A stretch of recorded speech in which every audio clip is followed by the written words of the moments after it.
नमस्कार, मैं हूं देवांजलि मोइत्रा। 2019 लोकसभा चुनाव से पहले सभी पार्टियों समेत देश की जनता मोदी सरकार के 5 साल की समीक्षा करेगी। तभी तो अगले 5 साल के लिए देश की 125 करोड़ की जनता अपने भाग्य के फैसले का मालिक फिर किसी को बनाएगी। यही समीक्षा शुरू हो गई है। 2014 में पीएम मोदी की जीत इतनी शक्तिशाली रही कि अब किसी अन्य नतीजे के बारे में सोचना मुश्किल है। लेकिन सोचने में जाता क्या है? तो चलिए एक बार आप ये सोचिए कि 2014 में मोदी के बजाय कांग्रेस नेतृत्व का गठबंधन मरमराते हुए जीत जाता। ऐसी स्थिति में वो अपने तीसरे कार्यकाल में कौन सी आर्थिक नीतियां लागू कर सकता था? मोदी के पहले कार्यकाल में उनके इकोनॉमिक रिकॉर्ड का मूल्यांकन करने के लिए सामने एक तथ्यात्मक परिदृश्य जरूर है। तीसरी यूपीए सरकार ऐसा पैमाना हो सकती थी। कांग्रेस नेतृत्व की सरकार मनरेगा और आधार कार्ड जैसी अपनी पसंदीदा योजनाओं को आगे बढ़ाती। वो रिजर्व बैंक को मुद्रास्फीति पर काबू पाने के उपाय करने की छूट देती। वो एयर इंडिया के समान घाटे में चल रहे सार्वजनिक संस्थानों के निजीकरण और श्रम कानूनों में सुधार करने से बचती। संभवतः वो क्रोनी कैपिटलिज्म की मदद के लिए आलोचना किए जाने के भय से बैंकों के बकाया कर्जों की समस्या को सुलझाने में देर कर सकती थी। और अगला चुनाव निकट आने पर तीसरी यूपीए सरकार पहले की तरह किसानों को तोहफे देती, आंकड़ों की जादूगरी से वित्तीय लक्ष्यों को पूरा करने में अपनी नाकामी छिपाती। और क्या करती कांग्रेस? घोटाला करती। ये क्षेत्र छूट गया था।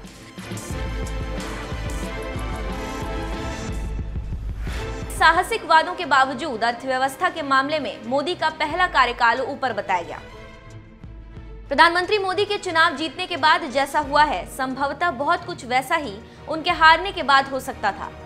अर्थशास्त्रियों का मानना है कि लगभग 7% की जीडीपी ग्रोथ मोदी के सत्ता में आने से पहले के औसत से अलग नहीं है। लेकिन भूमि और श्रम कानूनों में बड़े सुधार नहीं किए गए हैं। रोजगार गारंटी योजना, आधार कार्ड चल रहे हैं। बैंकों के एनपीए की समस्या के हल में देर हुई है। सरकार की उपलब्धि यूपीए के प्रस्तावित जीएसटी को अमल में लाने की है। मोदी ने पुराने ढर्रे से अलग हटकर बड़े बड़े काम किए हैं। यूपीए सरकार के लाल फीताशाही पर काबू पाने या विदेशी निवेश के लिए जोरदार कोशिश करने की कल्पना नहीं की जा सकती थी। 2014 के बाद से ईज ऑफ डूइंग बिजनेस में विश्व बैंक की रैंकिंग में भारत 65 स्थान ऊपर आया है। मोदी ने मुद्रास्फीति पर विजय पाई है। उनकी सरकार ने गरीबों के बैंक खाते खोलने में मदद की है। कंपनियों के लिए नया दिवालिया कानून बनाया है। भ्रष्टाचार कम हो गया है। मोदी सरकार की तारीफ करते हुए सुब्रमण्यम स्वीकार करते हैं कि फर्टिलाइजर सब्सिडी जारी है। फसलों के न्यूनतम समर्थन मूल्य फिर बढ़ गए हैं।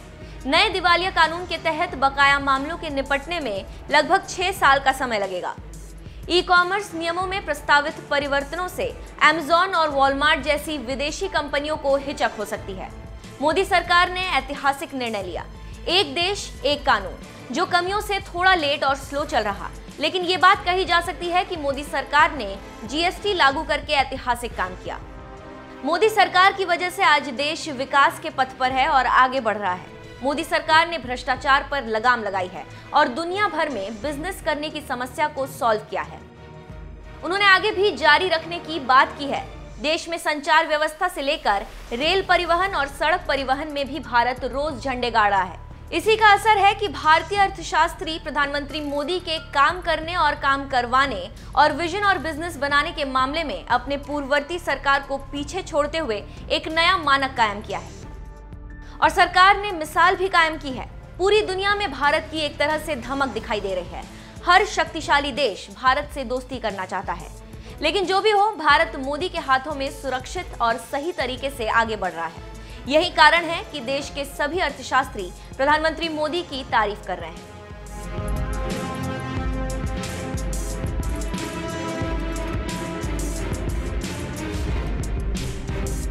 साथियों, हमारी सरकार 21वीं सदी में देश की ऊर्जा जरूरतों को ध्यान में रखते हुए अनेक क्षेत्रों में काम कर रही है। पहले की सरकारों ने इसे प्राथमिकता नहीं दी थी। देश में कैसे पावर सेक्टर को नजरअंदाज किया गया, देश की ऊर्जा जरूरतों को नजरअंदाज किया गया, इसका एक उदाहरण कल ही कानपुर में मुझे दिखाई दिया। कल कानपुर में, यहां पढ़े लिखे नौजवान हैं, उनको इस बात बराबर समझ आएगी। कल कानपुर में पनकी पावर प्रोजेक्ट के विस्तार का काम आरंभ हुआ है। लेकिन साथियों, आप ये जानकर हैरान रह जाओगे कि पनकी प्रोजेक्ट में 40-40, 50-50 साल पुरानी हो चुकी मशीनों से काम लिया जा रहा था। मशीनें हांफने लगी थी। कांग्रेस जैसा हाल था उस मशीनों का भी।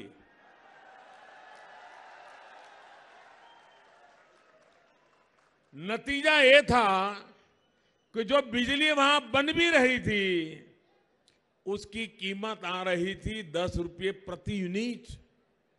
आज जब हम सौर ऊर्जा से 2 रुपये, 3 रुपये प्रति यूनिट बिजली की बात करते हैं, तो सोचिए 10 रुपये प्रति यूनिट बिजली पैदा करके किसका भला हो रहा था, लेकिन चल रहा था।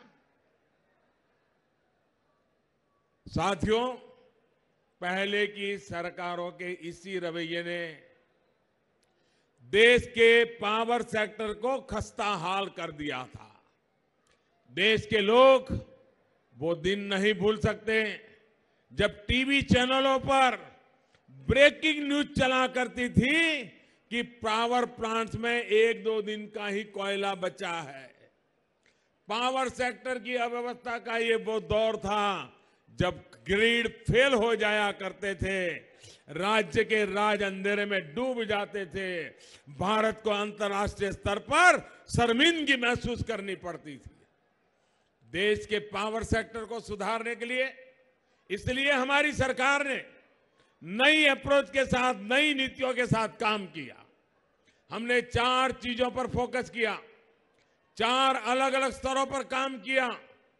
प्रोडक्शन, ट्रांसमिशन, डिस्ट्रीब्यूशन और कनेक्शन। अगर प्रोडक्शन नहीं होगा, बिजली का उत्पादन नहीं होगा, ट्रांसमिशन डिस्ट्रीब्यूशन सिस्टम मजबूत नहीं होगा, तो कनेक्शन की चाहे जितनी बातें कर ले जाए, घर घर बिजली नहीं पहुंच सकती है। इसलिए 2014 में सरकार बनने के बाद हमने सबसे पहले बिजली के प्रोडक्शन पर बढ़ाने पर जोर दिया।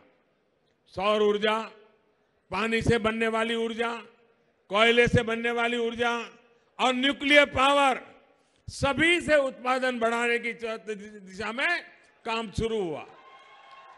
जिस कोयले के आवंटन में देश में करोड़ों का घोटाला हुआ था, उसी कोयले की नीलामी के लिए हमारी सरकार ने देश को एक पारदर्शी और आधुनिक व्यवस्था दी। भारत की ऊर्जा सुरक्षा सुनिश्चित करते समय हमने 2022 तक 175 गीगावाट क्लीन एनर्जी के उत्पादन क्षमता जोड़ने का लक्ष्य भी रखा। इस लक्ष्य पर चलते हुए अब तक 75 गीगावाट रिन्यूएबल एनर्जी की क्षमता जोड़ी भी जा चुकी है।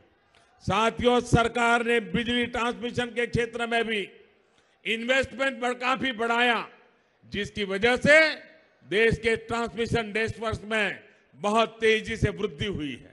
इसके कारण न केवल आज देश को सुरक्षित और संतुलित ग्रिड उपलब्ध हुआ है, बल्कि हमने वन नेशन वन ग्रिड का सपना पूरा किया है। और अब हम सौर ऊर्जा के माध्यम से, और सपना भाइयों बहनों, मैं कभी छोटे सपने देखता नहीं और छोटे काम करता नहीं।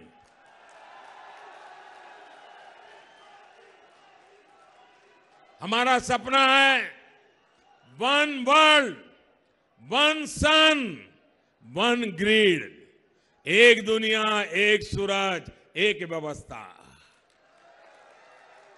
वन वर्ल्ड, वन सन, वन ग्रिड, और कभी न कभी ये साकार होने वाला है।